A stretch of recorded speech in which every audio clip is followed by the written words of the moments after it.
God, you're okay, firstly, but it sounds like a real ordeal. How are you doing? Yeah, it really was horrible. And the thing that struck me is that I've just been having flashbacks to when they came up to me in the balaclavas. I feel a bit like I've got tonsillitis from being strangled until I couldn't breathe. And I also feel like I've had Botox from being punched, but regrettably I haven't actually had Botox. When I arrived, Carol said, "You look terrible." I said, "Actually, I did look like this before the mugging, to be fair." But, you know... Which Carol? Carol Malone. I won't incriminate the other one. But, you know, it really was distressing. And what scared me so much since is how easy it was for them to do. All they had to get was a lone person in the dark. And I reported it to the police, but there's literally nothing they can do.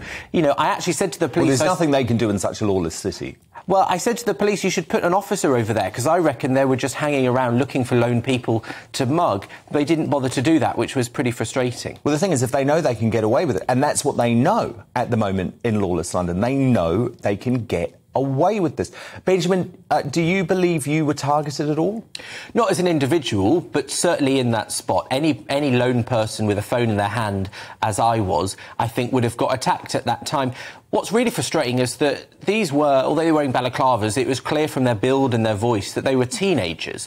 So I want to know, you know, why were the parents who've got 3 teenagers out and about at 2 a.m. ahead of a school day, you know, why were they not wondering where their kids are?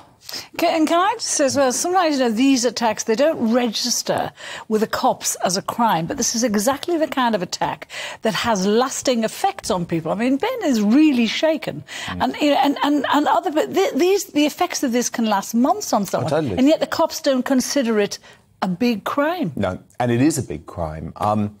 Benjamin, finally, does this mean I have to be nice to you? Do we all? He said not. No, you can do a normal show. If you were nice to me, that would let them win, wouldn't it? It would change. Yes, yes, very good point. OK, good. I'll embrace that.